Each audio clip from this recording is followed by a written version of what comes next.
ये जो कहानी मैं आपको सुनाने जा रहा हूँ, ये करण और आरशी की है, जिन्होंने कुछ समय पहले ही लव मैरिज करी थी। और वे दोनों एक अलग फ्लैट रहकर उसमें रेंट पर रह रहे थे। दोनों के जो परिवार थे वो आपस में मेल मिलाप नहीं रखते थे, क्योंकि उन्हें उन दोनों के लव मैरिज से प्रॉब्लम थी। लेकिन दूसरी तरफ करण और आरशी, उन दोनों ने कोर्ट मैरिज कर ली थी और परिवार के खिलाफ जाकर उन्होंने अपना शादी का प्रस्ताव रखा था। परिवार में चल रही प्रॉब्लम की वजह से उन दोनों ने अलग घर लेकर वहाँ पर रहने का फ़ैसला किया। उनकी ज़िंदगी में बेशक सब अच्छा चल रहा था, लेकिन शायद होनी को तो कुछ और ही मंजूर था। करण की जॉब भी अच्छी चल रही थी और दोनों अपने में ही काफ़ी ज़्यादा खुश थे। इस बात को करीब 7 महीने बीत चुके थे कि एक दिन करण अर्शी के माता पिता के घर गया। डोरबेल बजा और अर्शी की माता ने दरवाज़ा खोला और करण को अंदर आने को बोला। उस दिन अर्शी के पिता भी घर पर ही थे। करण के चेहरे पर चिंता के बादल छाए हुए थे। कुछ देर ऐसे बैठने के बाद अर्शी के पिता ने पूछा, क्या बात है, सब ठीक तो है? ऐसे आज अचानक से कैसे आना हुआ? अर्शी कहाँ है? चिंता जताते हुए अर्शी के पिता ने पूछा। अर्शी को कुछ नहीं हुआ, मैं खुद समझ नहीं पा रहा हूँ क्या हो रहा है। मुझे आपकी मदद चाहिए मुझे। करण ने कहा, क्या हुआ है? पता नहीं, कुछ दिनों से उसका बर्ताव काफ़ी बदल गया है। कुछ दिनों से वो काफ़ी अजीबोगरीब हरकत कर रही है। उसके स्वभाव में काफ़ी ज़्यादा परिवर्तन आ गया है। पता नहीं, मुझे खुद समझ में नहीं आ रहा। वो अब मुझसे बात नहीं करती, अपने आप में ही पता नहीं किससे बात करती है वो। मुझे तो कुछ अजीब सा लगने लगा है। एक समय पर जिसे चिकन देख के उल्टी सा होने लगता था, वो आरशी ने कल घर में चिकन लाया और ऐसे खा रही थी मानो वो मानव ना हो, कोई जानवर हो। और ऐसे हंस रही थी जैसे कोई डायन किसी शिकार को खा रही हो। क्या हो रहा है ये सब? मुझे कुछ समझ में नहीं आ रहा। करण के चेहरे पर डर साफ साफ नजर आने लगा था। आरशी के माता पिता गुस्सा तो थे इनके शादी की वजह से, पर करण की बातें सुनने के बाद उनको लगा शायद दाल में कुछ काला है। तो उन्होंने बोला, हम भी साथ चल के देखते हैं क्या हुआ है। तभी करण ने कहा, अभी नहीं, रात को, क्योंकि उसके स्वभाव में परिवर्तन हमेशा रात को ही आता है। शाम होने में अभी काफ़ी समय था, पर शायद माँ बाप होने के कारण अर्शी के माता पिता अभी भी चिंता में डूबे हुए थे। तो उन्होंने अर्शी के पास जाना ज़रूरी समझा और वे करण के साथ उनके घर जाने के लिए निकल गए। घर पहुंचते ही अर्शी अपने माता पिता को देखकर खुश हो गई और उनका स्वागत करने लगी। अर्शी, करण और अर्शी के माता पिता बैठ के बातें कर रहे थे, पर कहीं भी अर्शी में उसके माता पिता को ऐसा कुछ नज़र नहीं आया जैसा उन्हें बताया गया था। पर वो नहीं जानते थे कि अर्शी का ये शांत स्वभाव बहुत जल्द तूफान में बदलने वाला है। अर्शी ने करण से कहा, करण, सामने वाली आंटी के पोते का आज पहला जन्मदिन है और हमें भी बुलाया है, तो जल्दी से तैयार हो जाओ। और हाँ, आज तो मम्मी पापा भी हैं, तो क्यों ना साथ चलें। करण ने हाँ में सर हिला दिया और तैयार होने चले गए अपने अपने कमरे में। कुछ देर बाद आरशी भी तैयार होकर वहाँ पर आई, जिसे देख करण भी हैरान रह गया। आरशी ने लाल साड़ी पहनी थी, जो उसने कब खरीदी इसके बारे में शायद करण को भी नहीं पता था। पर ना जाने क्यों आज आरशी का स्वभाव बिल्कुल भी नहीं बदला था। और करण भी काफ़ी खुश था। कुछ देर बाद सब पार्टी में जमा हुए। करीब 10 बजे आरशी की तबीयत जैसा कि सोचा था खराब होने लगी, तो करण से कहकर वह अपने घर सोने चली गई। और कुछ देर बाद आंटी के भाई का लड़का अंकुश आया। अंकुश, जिसे कुछ ऐसी विद्या आती थी जिससे उसे बुरी शक्ति का एहसास हो जाता था, और वह कुछ विद्या जानता था जो बुरी शक्ति से लड़ने में काफ़ी सहायक होती हैं। अंकुश जैसे ही उसकी बुआ के घर के पास आया, तभी उसे हर्ष के घर से कुछ ऐसा सुनाई दिया जो किसी और को सुनाई देना नामुमकिन था। और अंकुश ने एकदम से करण से पूछा, ये घर में कौन रहता है करण? मैं, करण ने कहा। अंकुश ने कहा, आप अकेले रहते हो? करण ने कहा, नहीं, मैं और मेरी पत्नी रहती है, आरशी। आरशी में आए एक अलग ही स्वभाव से एक तरफ तो करण चिंतित था और दूसरी तरफ अंकुश एक अलग सी सोच में डूबा हुआ था। करण के घर से अंकुश को जो आवाज़ सुनाई दी थी वो उसी के बारे में सोच रहा था। उसे सुनाई दिया था जैसे कोई भारी आवाज़ में सांस ले रहा हो और कुछ बोल रहा हो। अंकुश हर्ष के घर के दरवाजे के पास जाता है और उस वक्त अंकुश के रोंगटे खड़े हो जाते हैं। अंकुश समझ जाता है कि कुछ ना कुछ तो गड़बड़ ज़रूर है। वह एक हैरानी भरी आवाज़ में करण से दोबारा पूछता है, सही बताओ करण, यहाँ कौन रहता है? मैं और मेरी पत्नी अर्शी, मैंने बताया तो। करण का चेहरा देख अंकुश हालत समझ जाता है। वह करण को कुछ दूरी पर लेकर जाता है और करण से पूछने लगता है, पर करण पहले कुछ नहीं बताता। लेकिन जब अंकुश उसे बताता है अपने बारे में और यकीन दिलाता है कि वह करण की मदद कर सकता है, तब करण उसे आरजी के बारे में बताता है और काफ़ी रोता भी है। करण की सारी बात सुनने के बाद अंकुश करण से पूछता है, आपकी पत्नी के स्वभाव में बदलाव आया, उसे कितना वक्त हुआ है?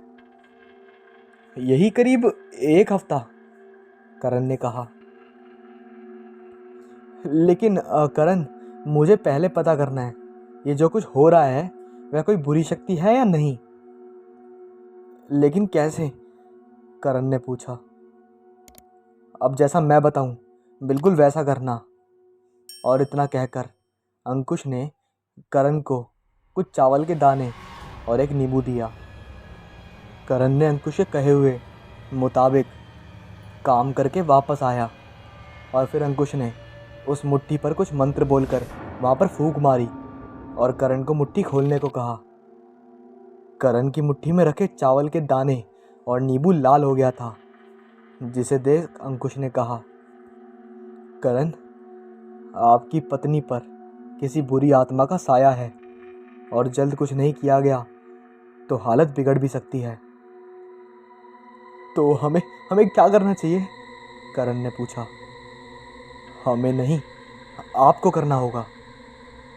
मुझे मुझे क्या करना होगा? अंकुश ने करण को एक मंत्र सिखाया और उसके बाद उसे मंत्रित किया हुआ धागा दिया और उसे आरशी के हाथ में बांधने को कहा और आरशी के सामने बैठकर 7 बार हनुमान चालीसा का पाठ करने को कहा। करण ने कहा, ठीक है भाई, लेकिन इसमें खतरा कितना होगा? अंकुश ने कहा, इसमें खतरा 30% है, लेकिन वो तुम्हारे ऊपर डिपेंड करता है कि तुम अपनी जान कितना उससे बचा सकते हो। करण ने दरवाज़ा खोला और सीधा आरशी के कमरे में घुस गया, लेकिन शायद भगवान की उस पर मेहर थी कि आरशी उस समय सोई हुई थी। करण डरता डरता आरशी के बेड पर गया।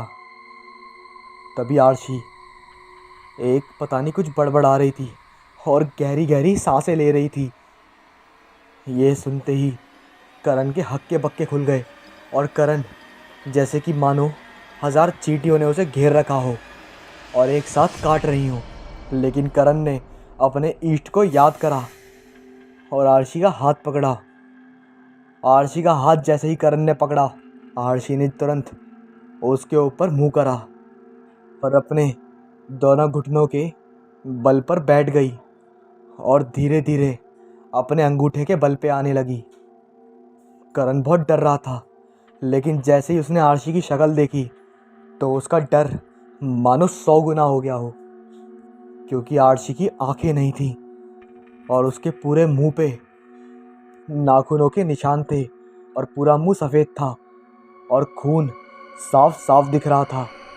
इतना डरावना था वो नज़ारा कि वो शायद करण ही समझ सके। फिर भी शायद उसके अंदर हिम्मत ना जाने कहाँ से आ रही थी। उसने उसका हाथ नहीं छोड़ा। तभी आरशी ने एक धक्का मारा और करण सीधा अपनी अलमारी के पास जाके गिरा। करण अपने मन मन में भगवान का नाम ले रहा था और करण भागता हुआ आरशी का हाथ दोबारा पकड़ा और इस बार आरशी इधर उधर भागने की कोशिश कर रही थी। लेकिन तभी करण ने वो धागा आरशी के हाथ पे आधा बांध दिया। लेकिन तभी आरशी ने अपने नाखून भरे हाथ उसके चेहरे पर इतनी तेज़ मारे कि मानो 15 मिनट तक तो उसका कान सुन रहा और सेम निशान उसके चेहरे पर भी बन गया जो आरशी के चेहरे पर था। और अब करण के मुंह से खून ही खून बह रहा था, लेकिन फिर भी करण ने हिम्मत करी और आरशी के हाथ पे वो धागा पूरा बांध दिया। इसके बाद ना जाने क्यों आरशी एक जगह ही बैठ गई और एकदम शांत वो अपने अंगूठे के बल पे खड़े खड़े उसे देख रही थी। तब करण उसके सामने बैठा और आंखों में आंख डाल के 7 बार हनुमान चालीसा पढ़ने लगा। वो पढ़े जा रहा था और वो साया चिल्लाए जा रहा था। उसके अंदर से मानो कोई काला धुआं निकल रहा हो जो इधर उधर घूम रहा था, लेकिन ना चाहते हुए भी वो करण का कुछ बिगाड़ नहीं पा रहा था। करण बहुत तेज तेज हनुमान चालीसा पढ़ रहा था और जैसे ही 7वीं बार उसने हनुमान चालीसा पढ़ने की कोशिश करी, वो साया उसके मुंह पे बड़ी तेज़ आया, लेकिन वो उसे छू नहीं पा रहा था और उतनी तेज तेज चिल्ला रहा था कि करण के कानों से खून बहने लगा। लेकिन फिर भी करण अपनी पूरी जान लगा रहा था और किसी न किसी तरह वो अपने प्यार को उस साये से आज़ाद कराना चाहता था। किसी तरह उसने आखिरी दोहा पढ़ने के बाद अपनी हनुमान चालीसा कंप्लीट करी। उसके बाद आरशी वहीं पर बेहोश हो गई और उसका चेहरा भी बदलने लगा। लेकिन करण अब मानो चलने की भी हालत में नहीं था।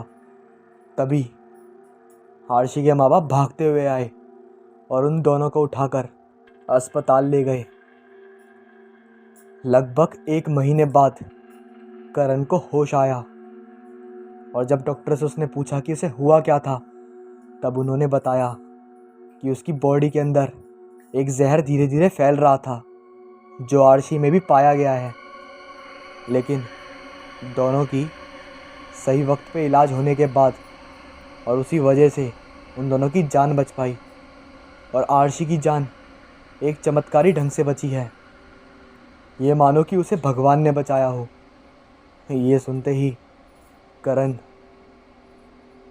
जैसे मानो एक शुक्रिया के मूड में बैठ गया हो। तभी आरशी के माँ बाप आए और करण के माँ बाप आए और दोनों के बीच एक तरह से एक सकारात्मक मेल मिलाप चालू हो गया और इसके बाद एक पूरा परिवार फिर से मिल गया और सब के सब एक साथ वापस रहने लगे और उनकी ज़िंदगी में खुशियाँ वापस लौट आईं।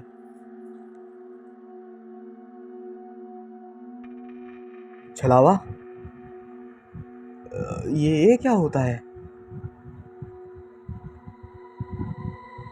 दोस्तों, आपने कभी सुना तो होगा छलावा के बारे में, और बहुत से लोगों को पता भी नहीं होगा छलावा होता क्या है। दोस्तों, ये शैतान दुनिया का सबसे शक्तिशाली प्रेत कहा जाता है।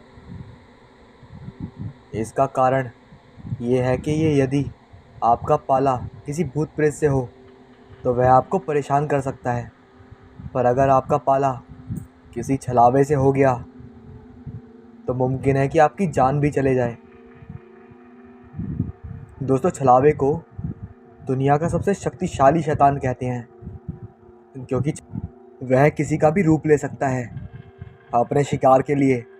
और जब कोई छलावा की चपेट में आ जाते हैं तो छलावा उसे मार के उसका भी रूप ले लेता है अगले शिकार के लिए।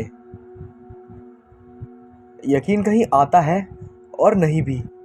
यकीन तो उन 3 दोस्तों को भी नहीं हुआ था, पर जब उनका सामना हुआ और फिर जो हुआ वह जानने के लिए अंत तक वीडियो को देखें। दोस्तों, मेरी जो ये आज की कहानी है वो कहानी है 3 दोस्तों के बारे में जो बारिश में हिल स्टेशन घूमने जाने का प्लान बना रहे थे। यार नमन, दीपांशु, बारिश का मौसम है ना, चलो ना यार किसी हिल पॉइंट पे, संजीव ने कहा।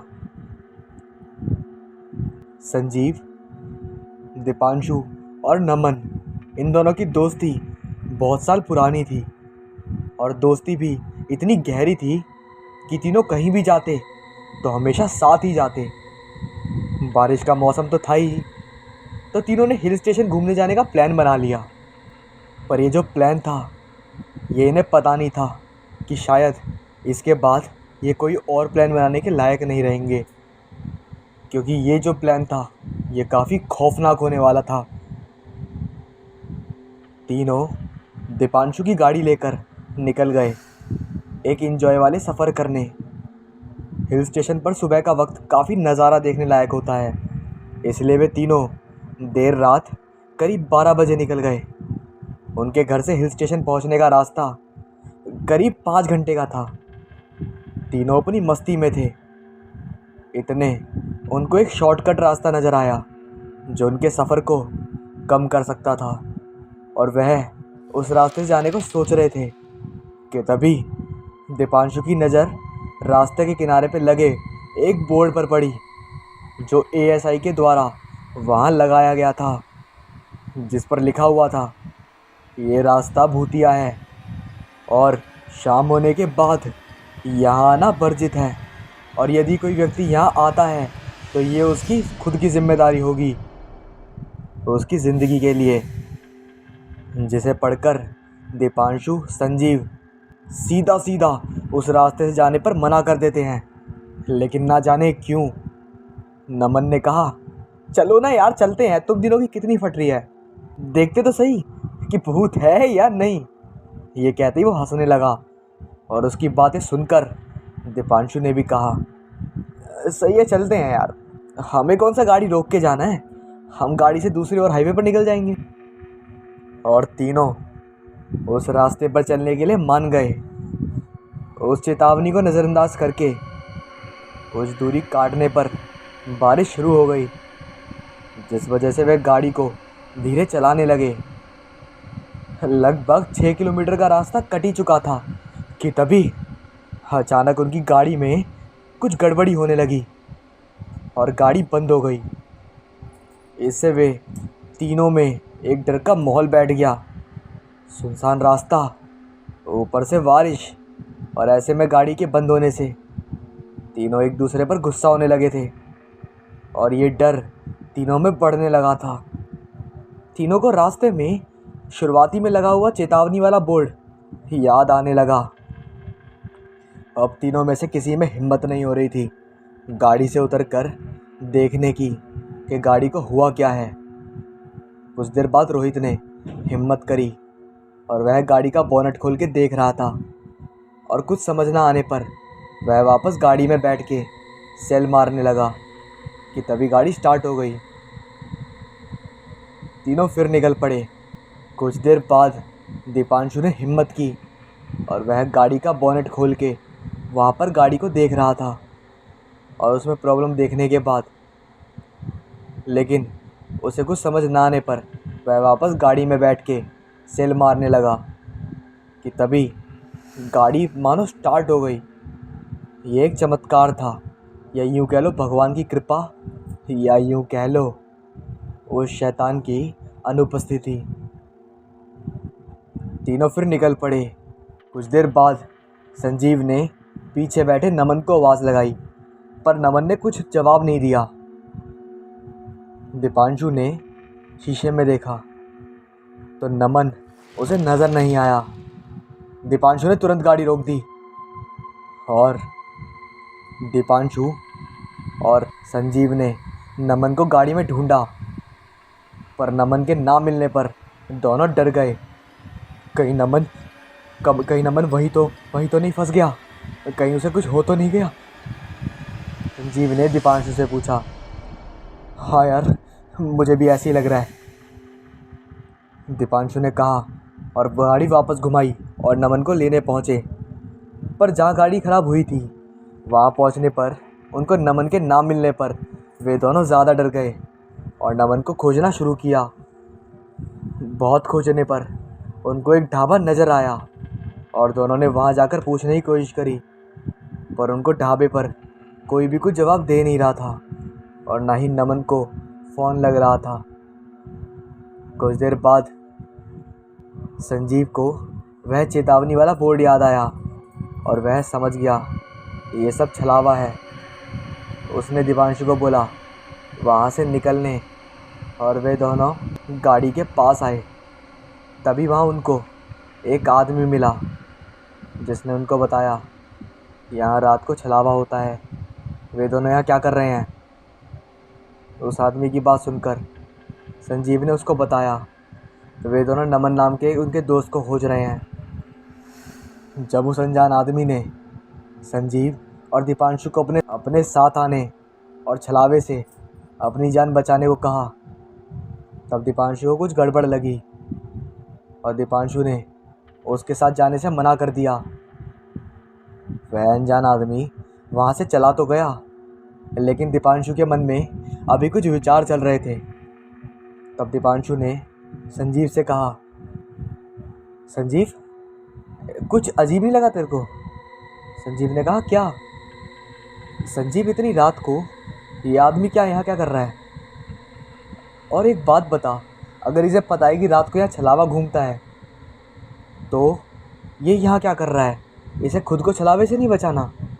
मुझे कुछ गड़बड़ी लग रही है संजीव। इतना कहने के बाद संजीव की नज़र नमन पर पड़ी और दोनों नमन के पास गए। नमन से कहने लगे, कहाँ गया था तू? हम तुझे कहाँ कहाँ ढूंढ रहे थे, चल जल्दी यहाँ से। इतने में नमन ने कहा, मैं एक शॉर्टकट जानता हूँ, चलो मेरे साथ। पर फिर दीपांशु को कुछ गड़बड़ी लगी और दीपांशु ने संजीव से कहा, ये छलावा है।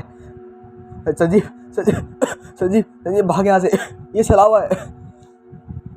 दोनों वहाँ से भागने लगे। इतने में नमन ने दोनों के सामने आकर कहा, पहचान लिया मुझे? इतने में नमन के हाथ में एक बड़ा सा छुरा आ गया और नमन ने हाथ में बड़ा छुरा लेकर दीपांशु पर हमला जैसे ही किया, वैसे ही संजीव की आंखें खुली। उसने देखा वह एक सपना था। कुछ देर वह यकीन नहीं कर पाया, फिर दीपांशु और नमन को जिंदा देख खुशी से गले लगाया और कुछ ही देर में वे तीनों उसी जगह पहुँचे जो जगह संजीव ने सपने में देखी थी, शॉर्टकट वाली। उस रास्ते के कोने पर और उस चेतावनी वाले बोर्ड को देख उन्होंने रास्ता बदल दिया। आज की जो मैं आपको कहानी सुनाने जा रहा हूँ वो एक ऐसी नकारात्मक शक्ति के बारे में है जिसके नाम मात्र से ही इंसानों का मल मूत्र बहने लगता है। सही समझा आपने, काली डायन, डंकिनी, जिसमें ज़रा सा भी रहम नहीं होता और जिसे संभालना इतना आसान नहीं होता। और वैसे भी जब तक हम जीवित हैं ऊर्जा सकारात्मक रहती है और शरीर से बाहर निकलते ही ऊर्जा के सकारात्मक रहने का कोई प्रतिशत नहीं होता, वो ज़्यादातर नकारात्मक ही रहती है। और विज्ञान के अनुसार कुछ ऊर्जा और जीव ऐसे हैं जो किसी भी आकार में स्वयं को दिखा सकता है। यही कॉन्सेप्ट सकारात्मक और नकारात्मक ऊर्जा पर निर्भर है। हमारा शरीर भी ऊर्जा पर निर्भर है, वह चाहे भोजन से प्राप्त हो या भजन से या योग से। ऐसे ही कुछ रहस्य प्रकृति भी अपने में छुपाए हैं। जो ऊर्जा प्रकृति में मिल जाती है वह सकारात्मक, और जो प्रतिरोध करे वह नकारात्मक। इस दुनिया में हर चीज़ के दो पहलू हैं, स्त्री का पुरुष, दिन का रात, काले का गोरा, प्रकाश का अंधकार, सजीव का निर्जीव, सूक्ष्म का बड़ा, विश्वास का अंधविश्वास। और ऐसे ही प्रकृति और पुरुष का यानी आकाश है। अब जो कहानी मैं आपको सुनाने जा रहा हूँ वो पूरी तरह आपके नज़रिए पर डिपेंड होगी कि आप उसे विज्ञान की नज़र से देखते हैं या फिर भूतिया। यह आप पर डिपेंड करता है। काली डायन एक आत्मा का ही स्वरूप है, पर ऐसा माना जाता है कि ये स्त्रियों के वेश में घूमती है। केवल मध्य रात्रि में और उत्तराखंड के जौनसार में इसे स्थानीय भाषा में डाक कहते हैं। वैसे ऐसा भी माना जाता है कि डाक कोई औरत तब बनती है जब कोई औरत गर्भ में अव्यवस्था में मरती है और उसके बच्चे का मुंह उसे यहाँ से जाने नहीं देता। ये हो सकता है क्योंकि ममता किसको नहीं होती, अपनों से लगाव किसको नहीं होता।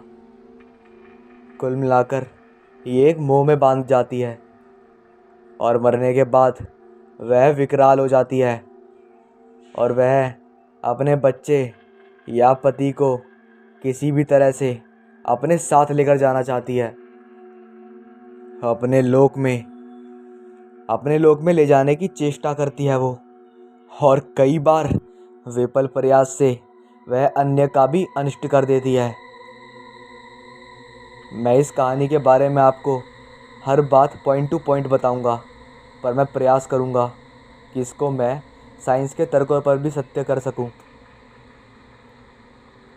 कुछ किंवदंतियों कई वर्षों पहले कुछ लोग बताते थे कि यदि कोई स्त्री तंत्र क्रिया में प्रवीण है तो समझ जाइए कि वह उसके जाल में फंस चुकी है और वह इस तरीके से स्वयं को सिद्ध करती है।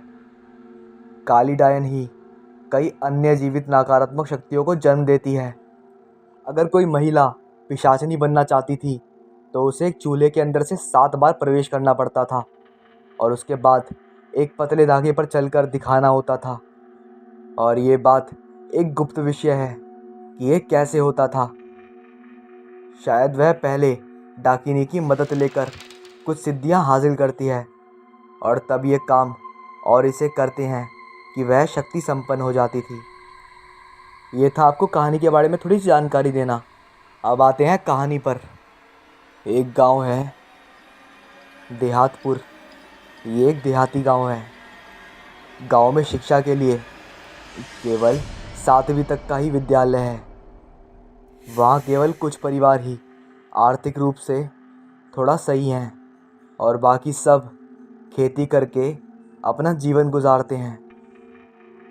गांव के दक्षिण की ओर एक विशाल घना जंगल है और जंगल से पहले एक बड़ा बरगद का पेड़ है और लोगों का मानना है कि कई वर्षों से उस पेड़ के नीचे रात को एक तांत्रिक कुछ तंत्र करता है और उसे तलाश है एक गर्भवती स्त्री की लाश की, जिससे वह स्वयं को सिद्ध कर सके। कुछ महीने वह गांव में घूमकर नजर रखता है और एक दिन उसे संपन्न परिवार की एक महिला कुएं पर दिखाई दी जो 8 माह की गर्भवती स्त्री थी और अब तांत्रिक को उसका शिकार मिल चुका था। पर उसे प्रतीक्षा थी एक काली अमावस्या की रात की, जब प्रकाश ना के बराबर हो और समस्त पृथ्वी पर नकारात्मक ऊर्जा या शक्ति व्याप्त हो। और ऐसा माना जाता है कि अमावस की रात शैतानी शक्तियों की रात होती है और ठीक 4 दिन बाद अमावस थी और तांत्रिक ने तंत्र प्रक्रिया से समस्त गांव को नींद के गहरे आवेश में सुला दिया। और वह रात के काले घेरे अंधेरे में निकल पड़ा अपने शिकार की ओर। वह थोड़ी देर बाद वहां पहुंच जाता है और उस महिला को मारकर बरगद के पेड़ पर लटका देता है। अगली सुबह गांव में कोहराम मच जाता है। गांव वाले मिलकर उसका अंतिम संस्कार कर देते हैं, पर तांत्रिक के प्रयोग से उसकी आत्मा मुक्त नहीं हो पाती। और क्योंकि उसकी मृत्यु से पहले उसे एक बेटी पैदा हुई थी, तो उसका मन अपनी पुत्री पर था, तो वह मुक्त नहीं होना चाहती। तो वह कुछ दिनों बाद सबसे पहले उस तांत्रिक की बहुत भयानक हत्या करती है। तांत्रिक की भी सिद्धियां उसे मिल जाती हैं और वह अब एक शक्तिशाली पिशाचनी या यूं कहे काली डायन बन चुकी थी। और प्रकृति का नियम है कि जो भी सबसे शक्तिशाली होता है वह अपने से कमज़ोर लोगों का उत्पीड़न करता है। वैसे ही वह डायन भी अपने पति और बच्चों को पाने के लिए गांव वालों को डराने लगी। शुरू शुरू में तो किसी ने एक दूसरे से इस बारे में बात नहीं की, पर अब तो भय कुछ ज़्यादा ही बढ़ गया और लोग अब समूह बनाकर जंगल की ओर जाने लगे। तो फिर कुछ दिन तो सब शांत रहा, पर यह शांति एक बड़े से तूफान को निमंत्रण देने वाली थी और शायद यह उसके आने से पहले की शांति भी थी।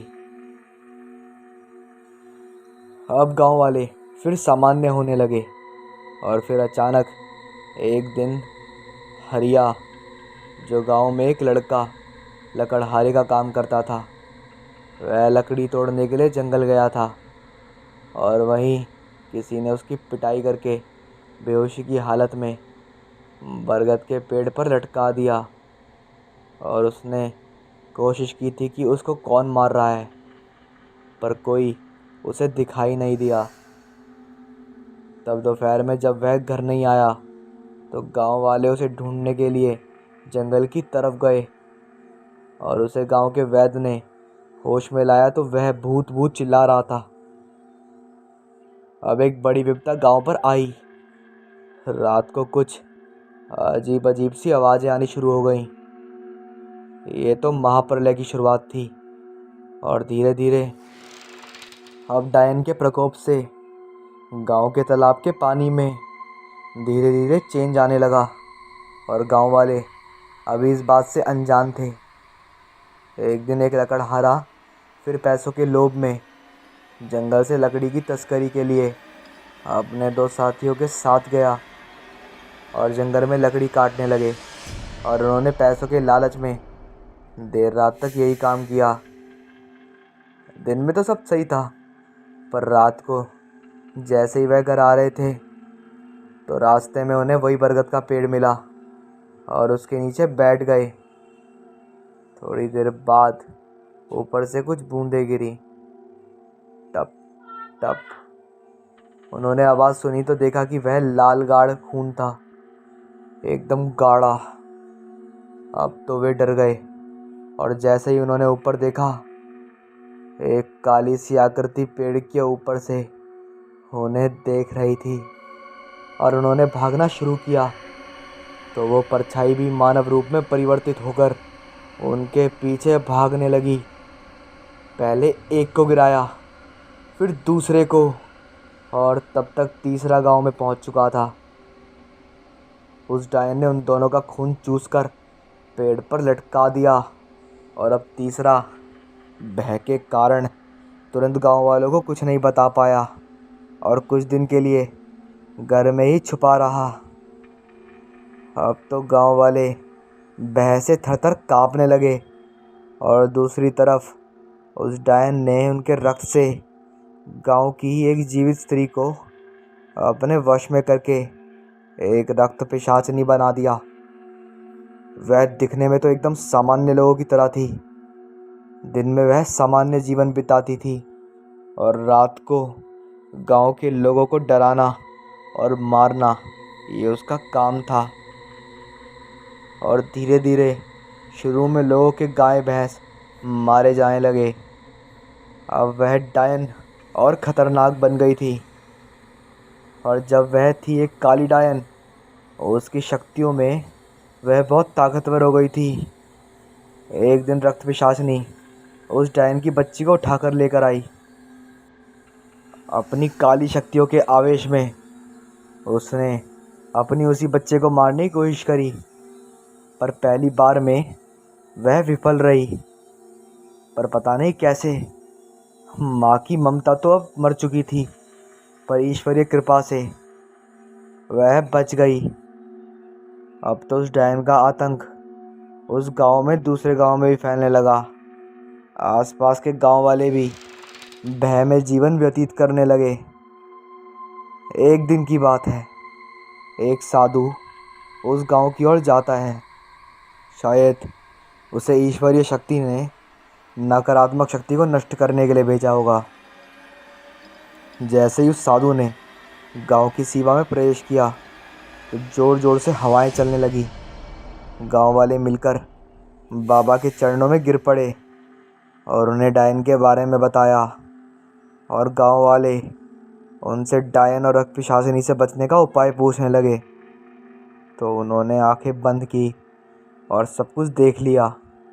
कुछ देर बाद आंखें खोलकर गांव वालों को उपाय बताया कि इसको केवल उस डायन की बेटी ही मार सकती है, और रक्त पिशाचिनी तो स्वयं नष्ट हो जाएगी क्योंकि वह उस काली डायन की शक्तियों से पैदा हुई है। हमें बस उसको नष्ट करने का प्रबंध करना होगा। साधु ने उस बच्चे के गले में उसकी रक्षा के लिए काल नागनी नामक रुद्राक्ष पहचान दिया और उसे उस बरगद के पेड़ के नीचे जाकर एक अभिमांत्रित कील ठोकने को कहा, जिससे उस काली डायन को कीलित किया गया, जिससे वह उस परिधि से बाहर ना जा सके। और साधु बाबा ने एक छोटा हवन किया और उसकी राख को गांव की सीमा पर छिड़क दिया ताकि कोई अन्य शक्ति गांव में प्रवेश ना कर सके। अंत में एक गुड़िया बनाकर उस डायन की आत्मा को मंत्रों से कैद करके उसे उस पेड़ के नीचे जला दिया गया। और जैसे ही वह गुड़िया जली तो उससे एक तेज काला धुआं निकला और काली डायन हमेशा के लिए मुक्त हो गई। और वह महिला जो रक्त पिशाचिनी थी सामान्य हो चुकी थी।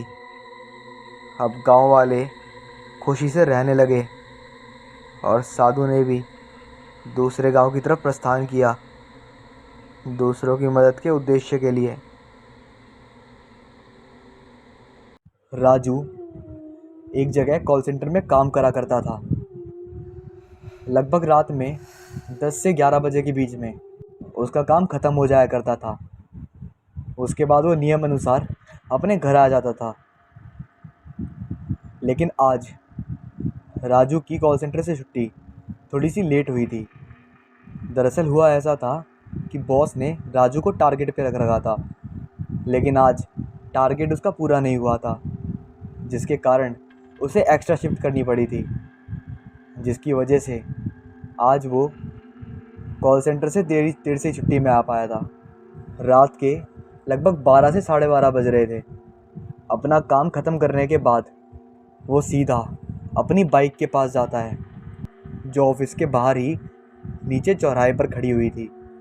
तभी अचानक उसकी नज़र उसके सामने थोड़ी ही दूर एक लड़के पर पड़ी और उस लड़के ने राजू से आकर कहा, भाई आप मेरी थोड़ी सी मदद कर देंगे? दरअसल मैं भी आज काम के लिए बहुत देर तक रुका था, जिसकी वजह से आज मैं बहुत लेट हो गया और मुझे कोई टैक्सी या ऑटो भी नहीं मिला। क्या आप प्लीज़ मेरी हेल्प कर देंगे? राजू ने उसकी बात पूरी सुनी, लेकिन कोई जवाब नहीं दिया, क्योंकि राजू ने उसको अपने ऑफिस के बाहर या फिर पूरे ऑफिस में ही आज पहली बार देखा था। और वैसे भी वो अच्छे से जानता था कि पूरे ऑफिस में आज वो अकेला ही रुका था, तो फिर ये कहाँ से आ गया और ये कैसे अभी तक यहाँ पर है? उसके मन में ये सब सवाल चल ही रहा था। तभी उस लड़के ने फिर से कहा, अरे भैया जी, मैं राहुल, इसी कॉल सेंटर में काम करता हूँ मैं। अच्छा, तुम ये सोच रहे होंगे कि मैं तुम्हें कैसे जानता हूँ। अरे मेरी जो शिफ्ट है ना, वो 6 बजे ख़त्म हो जाती है, पर आज सिस्टम में थोड़ी प्रॉब्लम आ गई थी, जिसकी वजह से मैं यहाँ पर लेट हो गया। तो मुझे ऋतिक सर ने ही कहा, राजू की शिफ्ट ख़त्म हो जाएगी तो उसके साथ ही चले जाना। राजू ने उसकी सारी बात सुनी। फिर राजू ने अपनी बाइक स्टार्ट करी और राहुल को कहा, चलो फिर जल्दी बैठो। रात में बड़ा घना अंधेरा फैला हुआ था। राजू अपनी बाइक चला रहा था और पीछे वो लड़का यानी राहुल बैठा हुआ था। मौसम थोड़ा थोड़ा ठंडा था, क्योंकि दिसंबर का महीना चल रहा था।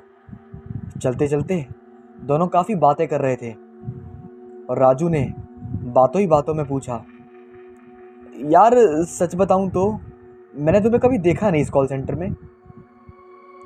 राजू की बात सुनकर राहुल ने बताया, भैया आपको मैंने कहा था ना कि मेरी शिफ्ट 6 बजे ख़त्म हो जाती है और मैं अपने फ्रेंड के साथ उसकी गाड़ी में चला जाता हूँ। राजू फिर थोड़ा मुस्कुराया और उसने कहा, अरे हाँ याद आया, मैं तो भूल ही गया था। दोनों यही सब इधर उधर की बातें कर रहे थे। तभी थोड़ी ही देर में राहुल ने फिर कहा, बस राजू भाई, मुझे यहीं उतार दो यार, थोड़े आगे ही यहाँ पे मेरा घर है, लेकिन थोड़ा अंदर जाके है। बस इतना कहा ही था राहुल ने और राजू ने वहीं गाड़ी रोक दी और राहुल को बाइक से उतार दिया और राजू को बाय बोलकर राहुल अपने घर की ओर चला गया। तभी देर में राजू ने पीछे मुड़कर देखा तो उसको राहुल वहाँ कहीं नहीं दिखा था। राजू यही सब सोच रहा था। उसने बताया था उसका घर थोड़ा आगे है, लेकिन जहाँ तक मैं जानता हूँ आसपास तो कोई घर दिख नहीं रहा। फिर वो इतनी जल्दी कहाँ चला गया। और फिर उसने अपने आप से कहा, चलो छोड़ो यार, मुझे क्या करना। और वो भी अपने घर की तरफ जाने लगा। राजू घर पहुंचकर उसने अपनी बाइक खड़ी करी, मुंह हाथ धोकर सोचा थोड़ा कुछ बहुत खा लेता हूँ, भूख भी बहुत लग रही है, आज उसके बाद ही सोऊंगा। राजू ने खाना वगैरह खाया और जाकर अपने रूम में बिस्तर पर लेट गया। और उसके बाद लेटे लेटे राजू अपना फ़ोन चला रहा था। तभी इतने में ही राजू के फ़ोन में एक अननोन नंबर से मैसेज आया, हेलो। राजू यही सब सोच रहा था, ये कौन है यार। फिर उसने भी रिप्लाई में हेलो कहा और लिखा, आप कौन। दूसरी तरफ से जवाब आया, मैं हूँ यार राजू, इतनी जल्दी भूल गए क्या, तुम्हारा फ्रेंड। राजू सोच रहा था शायद कोई जान पहचान का ही होगा। उसने नंबर सेव करा और व्हाट्सएप पर प्रोफाइल पिक्चर देखी तो राजू की आंखें फटी की फटी रह गईं, क्योंकि डीपी तो राहुल की थी। राजू यही सोच रहा था, आखिर इसके पास मेरा नंबर कहाँ से आया, क्योंकि बात तो हमने करी थी लेकिन नंबर तो एक्सचेंज भी नहीं किया था, तो फिर उसको नंबर कहाँ से मिला मेरा। और फिर उसने राहुल को तुरंत मैसेज करा। उसने टाइप किया, तुम्हें मेरा नंबर कहाँ से मिला। राहुल ने भी तुरंत जवाब दिया, यार राजू, तुमको इतना भी नहीं पता, तुम भी कॉल सेंटर में काम करते हो और मैं भी कॉल सेंटर में काम करता हूँ, तो वहाँ से किसी का नंबर लेना कोई बड़ी बात तो नहीं है। और वैसे भी मैंने तुम्हारा नंबर ऋतिक सर से लिया था, जब उन्होंने कहा था राजू के साथ चले जाना घर। राहुल का ये मैसेज देखने के बाद राजू ने कहा, अच्छा जी अच्छा। उसके बाद दोनों में काफ़ी देर तक चैटिंग होने लगी। अब राजू और राहुल के बीच में काफ़ी अच्छी दोस्ती हो गई थी। पर उसी के थोड़ी देर बाद राहुल ऑफलाइन हो गया। उसके बाद राजू ने फिर राहुल को फ़ोन लगाने की कोशिश करी तो राहुल का नंबर स्विच ऑफ बता रहा था। और राजू उसी के बारे में सोचता सोचता सो गया, क्योंकि राजू को अब राहुल की दोस्ती भाने लगी थी। यही सब सोच विचार में राजू सो गया, और जब सुबह उसकी नींद खुली तो उसने फ़ोन चेक करा। उसके फ़ोन चेक करने के बाद राहुल का मैसेज चेक करा, और मैसेज में लिखा हुआ था, राजू, दरअसल मुझे तुमसे बहुत ज़रूरी बात करनी थी। आज मैं कॉल सेंटर नहीं आ रहा क्योंकि मेरी काफ़ी तबीयत ख़राब है। तो एक काम करना, तुम मुझे आज मेरी गली के बाहर ही मिल जाना, लेकिन याद रहे रात को आना जब तुम छुट्टी से आ रहे हो। मुझे तुम्हें किसी से मिलवाना है। फिर अगले दिन राजू कॉल सेंटर में गया, और हमेशा की तरह अपना काम पूरा करने के बाद वो अपना 10:30 बजे ऑफिस से निकल गया था। लेकिन उसे तभी याद आया कि उसे तो जंगल के रास्ते से जाना है, जहाँ पर उसे राहुल का घर दिखा था, क्योंकि उसे राहुल द्वारा वो ज़रूरी बात जाननी भी थी। इसके बाद राजू ने अपनी गाड़ी जंगल की तरफ मोड़ ली और सीधा राहुल की गली के सामने आके खड़ा हो गया। रात काफ़ी हो चुकी थी और चांद भी काफ़ी चमक रहा था। ऐसा लग रहा था मानो अमावस्या की रात हो। फिर सामने से उसे राहुल आता दिखाई दिया, जो किसी लड़की के साथ आ रहा था। आते ही राहुल राजू के गले मिल गया और उससे बोला, भाई कैसे हो आप? आपको कितना याद करा कल से। फिर राजू ने बोला, अरे भाई मैंने भी याद करा। अच्छा हाँ राहुल, तुम किसी ज़रूरी काम के लिए बुला रहे थे ना, वो बताओ। राहुल ने कहा, अरे हाँ सुनो, ये मेरी फ्रेंड है एंड ये आपसे दोस्ती करना चाहती है। ये आपको कई दिनों से देख रही है और शायद ये आपको पसंद भी करती है। इसका नाम मिथिला है। जब राजू ने उस लड़की की तरफ देखा तो मानो देखता ही रह गया। उस लड़की के बाल घुंघराले से थे और वो लड़की पूरी गोरी चिट्टी थी, और उसकी आंखें मानो हिरनी की आंखें हों। लगभग मान लो कि कोई अप्सरा धरती पर उतर कर आई हो, इतनी सुंदर, जिसे देखने के बाद राजू ने बिना सोचे समझे बोल दिया, हाँ हाँ बिल्कुल यार, क्यों नहीं। वैसे आपने मेरे को कहाँ देखा? मिथिला सिर्फ राहुल की तरफ देख रही थी और जवाब राहुल ने दिया। राहुल ने कहा, दरअसल ये और गांव के कुछ बच्चे यहाँ पर खेलने आया करते थे, और जब तुम सुबह यहाँ से काम से जाते हो ना, तब ये तुम्हें रोज़ देखती है, लेकिन शायद तुम्हारी नज़र इस पर नहीं पड़ती होगी। राजू इस बात को जानकर बहुत खुश हो गया। उसने मन ही मन सोचा, क्या बात है भगवान, रिश्ता खुद मेरे द्वारे पे खड़ा है। वाह। वो ये सब सोच ही रहा था कि तभी दोनों ने अपना नंबर एक्सचेंज करा, और थोड़ी देर बातें करने के बाद राजू वापस अपने घर लौट गया और घर आकर उससे चैटिंग पे बातें करने लगा। मिथिला कभी अपने बारे में बताती तो राजू कभी अपने बारे में। अब शायद राजू को मिथिला की आदत पड़ चुकी थी, और वो जब भी घर पर आता तो सबसे पहले मिथिला से ही बातें करता फ़ोन पर। एक बार जब वो ऑफिस से घर आ रहा था तो हमेशा की तरह उसने मिथिला का वहाँ पर इंतज़ार करा, लेकिन वो उसे नहीं दिखी, क्योंकि राजू का बड़ा मन था उससे बातें करने का, लेकिन वो उसे वहाँ पर नहीं दिखी। उसी के बारे में सोचते हुए राजू बाइक लेकर घर की तरफ निकल गया। वो थोड़ा ही आगे गया होगा, तभी उसको ऐसा महसूस हुआ मानो बाइक में पीछे कोई बैठा हुआ है, और उसने अपना एक हाथ राजू के कंधों पर रखा है, और बाइक के साइड मिरर से साफ नज़र आ रहा था कि एक लड़की पीछे बैठी हुई है राजू के साथ, और शीशे में चेहरा भी साफ साफ दिख रहा था कि उसके साथ मिथिला ही बैठी हुई थी। ये देखकर राजू को जोर का झटका लग गया था। उसकी सांसें दुगनी रफ्तार से चल रही थी। एक झटके में राजू ने गाड़ी रोकी और पीछे मुड़कर देखा लेकिन आश्चर्य की बात तो अब ये थी कि बाइक में तो पीछे कोई नहीं था। राजू के तो मानो होश उड़ गए, क्योंकि वो अपने पूरे होशोवास में था। वो कोई सपना तो देख नहीं रहा था, क्योंकि उसने अपनी खुली आंखों से उस लड़की को बाइक में बैठा हुआ देखा था, और उसका हाथ अपने कंधे पर। ये कैसे हो सकता था, क्योंकि आज तो राजू को मिथिला कहीं मिल ही नहीं थी, और कॉल सेंटर से तो वो आज अकेले ही आया था। राजू समझ चुका था उसको कोई वहम हो रहा है, क्योंकि कल रात से वो बस मिथिला के बारे में ही सोच रहा था। और ये सब भूलकर वो अपनी बाइक स्टार्ट करता है और घर की तरफ जाने लगता है।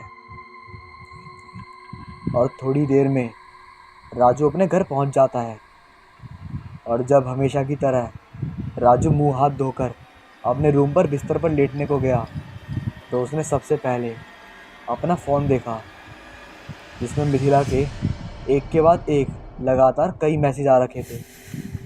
राजू ने भी बिना देर किए रिप्लाई करा। दोनों के बीच काफ़ी बातें चल रही थी। मिथिला ने कहा, कल रात को मेरा फ़ोन स्विच ऑफ हो गया था और मेरी आज तबीयत भी ख़राब थी, इसलिए मैं आज तुमसे मिल नहीं पाई। मिथिला का मैसेज देखकर राजू ने कहा, अच्छा, तभी मैंने आपको आज देखा नहीं था। दूसरी ओर से मिथिला ने मैसेज में कहा, क्यों, तुम मुझे ढूंढ नहीं रहे थे क्या आज? राजू ने फिर बात पलटते हुए कहा, अरे भाई, ऐसा कुछ नहीं है। मैंने सोचा आज अपनी नई दोस्त से मिल लेता हूँ और मिलता हुआ जाऊँगा, पर तुम आज आई नहीं थी। और ऐसे ही दोनों आज अपनी बात कर रहे थे, जिनकी बात बहुत देर तक चली।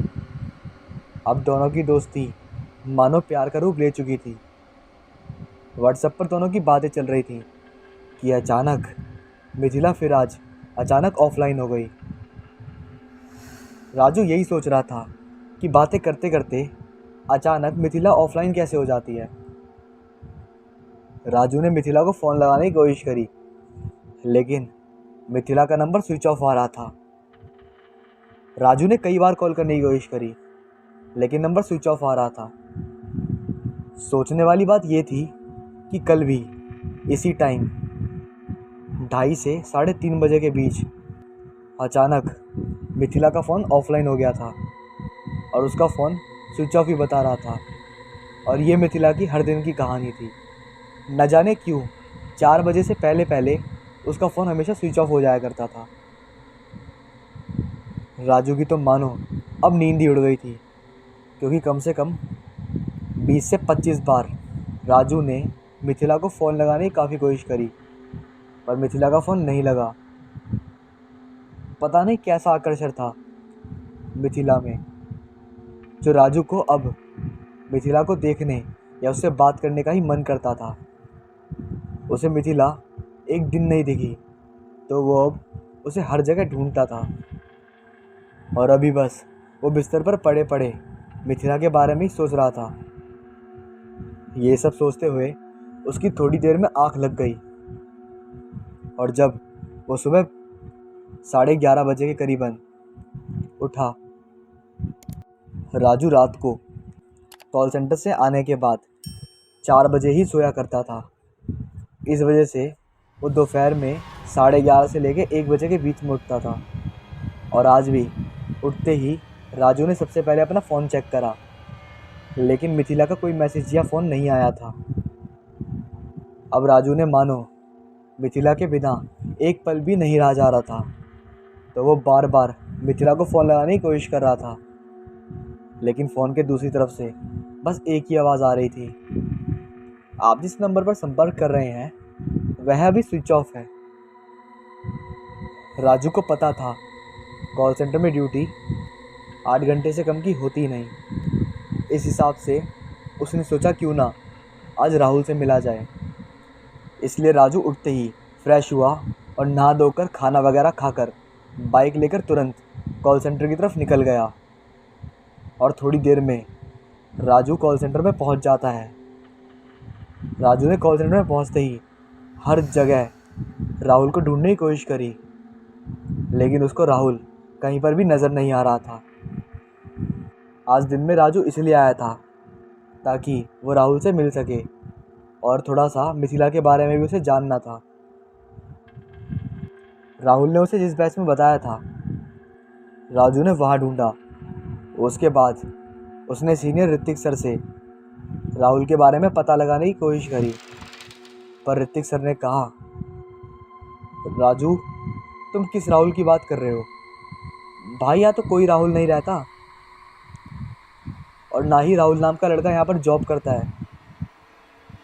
ऋतिक सर की बात सुनकर राजू को मानो एक करारा थप्पड़ लगा हो।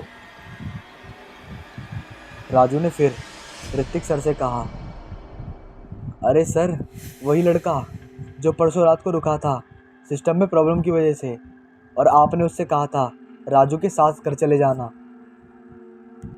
ऋतिक सर ने घूरते हुए राजू की तरफ देखा और कहा, राजू तुम्हारा दिमाग तो ठीक है? तुम पागल तो नहीं हो गए या फिर दिन में चढ़ा रखी है? कैसी बातें कर रहे हो तुम? ना कोई सिस्टम ख़राब हुआ था और ना कोई राहुल नाम का लड़का यहाँ पर काम करता है, और ना ही मैंने किसी से कहा था तुम्हारे बारे में। और कॉल सेंटर में तो तुम्हें पता ही है, किसी की पर्सनल इन्फॉर्मेशन देना रूल्स एंड रेगुलेशंस के खिलाफ है, तो फिर मैं ऐसा क्यों करूँगा?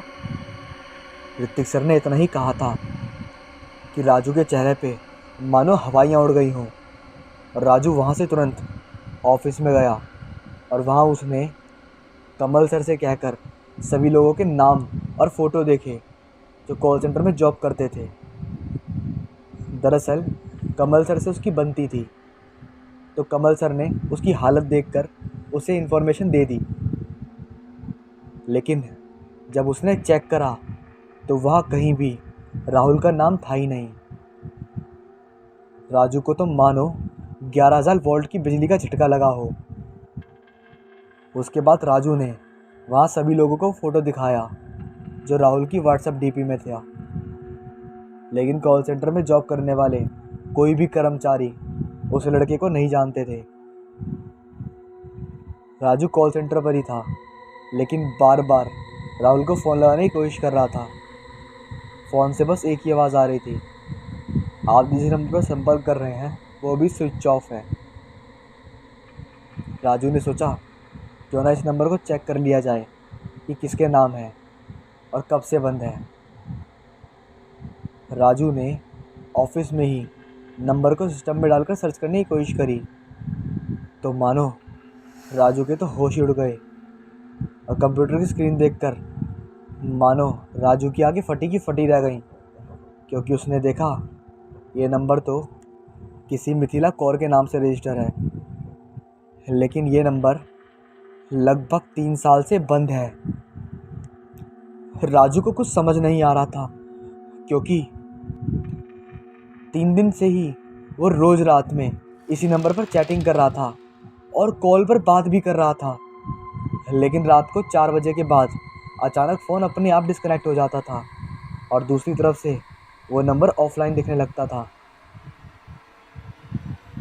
राजू का अब सर चकरा रहा था और उसका दिमाग कुछ काम नहीं कर रहा था, लेकिन उसने ये तो ठान लिया था, अब पता तो लगा कर रहेगा कि राहुल और मिथिला वाली बीमारी क्या है।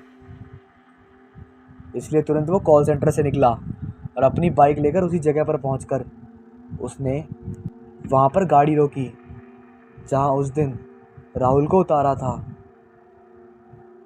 राजू सामने ही गली में बाइक लेकर गया जहाँ राहुल और मिथिला ने बताया था कि मेरा घर है। राजू गली के अंदर आगे तक चला गया, लेकिन उसको वहाँ कोई घर नज़र नहीं आया। फिर राजू ने भी सोच लिया था कि वो अब मिथिला का पता लगा कर ही रहेगा कि वो बस रात के 12 बजे के बाद ही क्यों फ़ोन और मैसेज करती है और 4 बजे के बाद उसका फ़ोन बंद क्यों हो जाता है। इसके बाद उसने सोचा, आगे जो बस्ती है शायद मिथिला और राहुल वहीं रहते हों। राजू उस बस्ती को बहुत अच्छी तरह से जानता था, क्योंकि पहले वो यहाँ हमेशा आया करता था निशा को घर छोड़ने और उसको लेने के लिए। निशा राजू की गर्लफ्रेंड थी, जिसकी अचानक मौत हो गई थी लगभग 3 साल पहले। बस तभी से राजू ने इधर उधर आना बंद कर दिया, क्योंकि राजू को निशा की मौत का बहुत गहरा जख्म हुआ था और उसे सदमा भी लगा था। लेकिन अब राजू उन बातों को भूल चुका था और अपनी ज़िंदगी में बिजी था, और आज मिथिला को ढूंढता हुआ फिर इस बस्ती में आ गया था। उसने बस्ती में लोगों को मिथिला की फ़ोटो दिखाई तो सबके सब राजू को बड़ी विचित्र निगाहों से देख रहे थे। बस्ती के लोगों ने बताया, ये मिथिला कौर है और इसकी मौत 3 साल पहले हो गई थी। राजू को कुछ समझ नहीं आ रहा था कि उसके साथ हो क्या रहा है, पर जब बस्ती के लोगों ने राजू को मिथिला का घर दिखाया तो मानो राजू के पैरों तले ज़मीन खिसक गई हो, क्योंकि वो घर तो निशा का था। तभी राजू ने पूछा, कैसे हुई थी उसकी मौत? बस्ती के लोगों ने बताया, मिथिला को एक बहुत जानलेवा बीमारी थी और रोज़ वो दवाई खाकर ही जिंदा रहा करती थी। डॉक्टर ने बताया था कि एक दिन भी अगर उसकी दवाई मिस हो गई या उसकी इलाज में कुछ कमी रह गई तो उसकी जान बड़े आराम से चली जाएगी, क्योंकि उसकी हालत काफ़ी नाजुक है। उसका भाई राहुल एक कॉल सेंटर में जॉब करता था और अपनी बहन का इलाज भी करवा रहा था। एक दिन पता नहीं क्या हुआ, उसका भाई राहुल घर ही नहीं आया और मिथिला के पास भी कोई दवाई नहीं बची थी, और उसी का रास्ता देखते देखते मिथिला की जान चली गई। और बस्ती वालों ने ये भी बताया कि जब राहुल कई दिनों तक घर नहीं आया तो निशा ने भी खुदकुशी कर ली, क्योंकि अपनी बहन का गम वो बर्दाश्त नहीं कर पाई थी। उसके बाद पुलिस ने राहुल की खोज करनी चालू कर दी और बाद में पुलिस वालों को राहुल की लाश फ्लाईओवर के नीचे 2 हिस्सों में कटी हुई मिली थी। बस्ती वालों के मुंह से ये सब सुनकर राजू के मानो पसीने छूटने लगे और वो तुरंत वहाँ से अपनी बाइक स्टार्ट करके अपने घर की तरफ चला गया।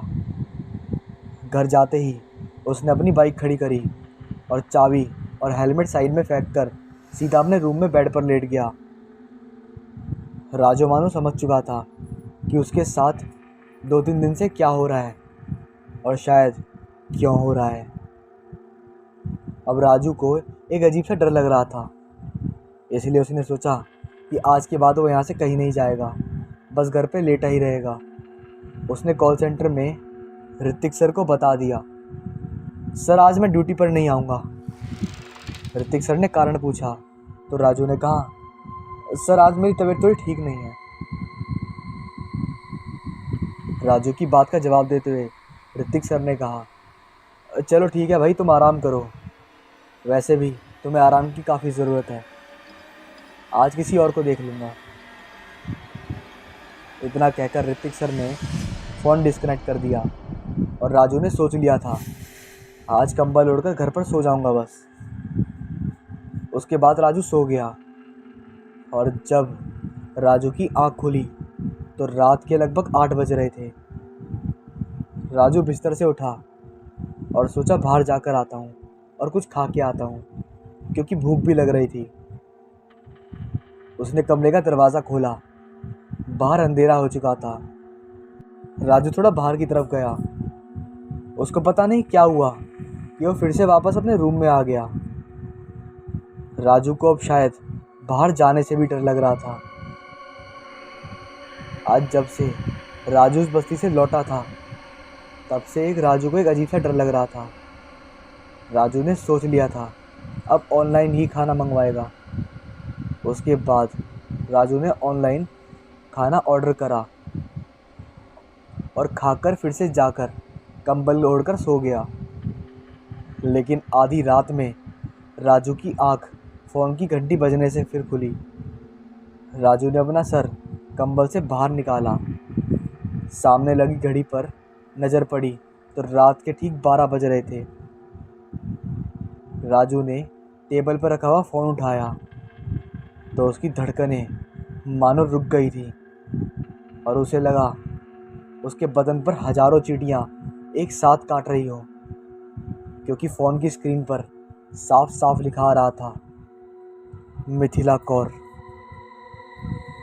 पर राजू ने फ़ोन रिसीव नहीं करा और फ़ोन लगातार बजता रहा। राजू की हालत अब एक भीगी बिल्ली की तरह हो गई थी और थोड़ी देर में उसी फ़ोन में एक के बाद एक लगातार मैसेज आने लगे। उसने फ़ोन तुरंत उठाया और स्विच ऑफ करके टेबल के पास फेंक दिया और खुद एक छोटे बच्चे की तरह बेड के नीचे जाकर दुबक गया। लेकिन थोड़ी देर में ही फ़ोन जो उसने स्विच ऑफ करके फेंक दिया था वो फिर से बजने लगा। राजू यही सोच रहा था, फ़ोन तो स्विच ऑफ कर दिया, तब कैसे बज रहा है। उसने फ़ोन उठाकर देखना चाहा तो दूसरी तरफ से आवाज़ आने लगी, राजू, मरना तो आज तुमको पड़ेगा। तुमने जो हमारे साथ किया उसकी सज़ा तो तुम्हें आज मिलकर रहेगी। राजू ने इतना सुना और वो रोने लगा और बिलखते हुए गिड़गिड़ाते हुए कह रहा था, माफ़ कर दो मुझे माफ़ कर दो, मुझसे गलती हो गई। राजू ने इतना कहा ही था कि उसकी नज़र सामने रूम के दरवाजे पर पड़ी तो उसकी जान मानो हलक में अटक गई हो, क्योंकि सामने मिथिला, निशा और राहुल तीनों खड़े थे। राजू रोते हुए ज़मीन पर गिर गया और बस एक ही बात कह रहा था, मुझे माफ़ कर दो, मैंने जानबूझकर नहीं करा। राहुल, मैंने तुम्हें जानबूझकर नहीं मारा था। लेकिन सामने खड़ी निशा और मिथिला ने दोनों राजू के पास गईं। अब राजू की हालत तो पहले से भी ख़राब हो गई थी, इसलिए उसके मुंह से भी कुछ साफ साफ निकल नहीं रहा था। निशा ने अपनी बड़ी डरावनी और ख़तरनाक आवाज़ में कहा, तू हमारे परिवार का कातिल है और मैंने ज़िंदगी में तुझसे प्यार करके सबसे बड़ी गलती करी थी। तेरे साथ रहने का सपना देखा, लेकिन तूने मेरे साथ और मेरे परिवार के साथ जो करा उसके लिए शायद आज मैं तुझे ज़िंदा गाड़ दूँगी। तू 3 ज़िंदगी ख़त्म करने के बाद अब माफ़ी मांग रहा है। तूने उस दिन मुझे माफ़ किया था। फिर उनके पीछे से राहुल आया और अब उसका चेहरा बदल चुका था और वो काफ़ी खौफनाक लग रहा था। राहुल ने कहा, तूने मुझे सिर्फ प्रमोशन के चक्कर में मार डाला। बता मेरी क्या गलती थी। तेरे लालच के चक्कर में मिथिला को उसकी दवाइयाँ नहीं मिल पाई। तेरे लालच के चक्कर में निशा ने फांसी लगा ली। तेरे लालच के चक्कर में मेरे को अपनी जान गंवानी पड़ी। मैंने कभी किसी से जलन नहीं करी। मैं जो था अपनी मेहनत से था। लेकिन शायद ये तेरे जैसे 2 कौड़ी के लालची कभी समझ नहीं पाएंगे और आज तुझे मरना होगा राजू, तुझे मरना होगा, क्योंकि हम तुझे ही मारने आए हैं और तुझे मारने तक हमारी आत्मा को शांति नहीं मिलेगी। जब मैं फ्लाईओवर से नीचे गिरा था तब मैं तड़प तड़प कर मर रहा था। जब तूने मुझे दारू पिलाई और मुझे दोस्ती का बहाना देकर पीछे से धक्का दे दिया। जब मैं फ्लाईओवर से नीचे गिरा, हाँ राजू, तब मैं ज़िंदा था और तड़प तड़प कर तुझसे अपनी जान की भीख मांग रहा था। लेकिन शायद तेरी इंसानियत को तेरा लालच खा चुका और तेरे सामने ही मेरे ऊपर से ट्रेन गुजर गई। मैं तुझे कभी माफ़ नहीं करूँगा राजू, कभी माफ़ नहीं करूँगा। इतना ही कहा था राहुल ने। उसके बाद तुरंत उसको हवा में ही पंखे पर टांग दिया और पंखा फुल स्पीड में चला दिया। राजू के चीखने चिल्लाने की आवाज़ पूरे कमरे में गूंजती रही थी और थोड़ी देर बाद राजू के शरीर के कई टुकड़े होकर पूरे रूम में बिखर गए थे। 3 साल पहले राजू ने निशा और मिथिला के भाई के साथ लालच में आकर जो करा, उसके बाद मरने के बाद भी निशा, मिथिला और राहुल ने राजू के साथ करके अपना बदला पूरा कर लिया।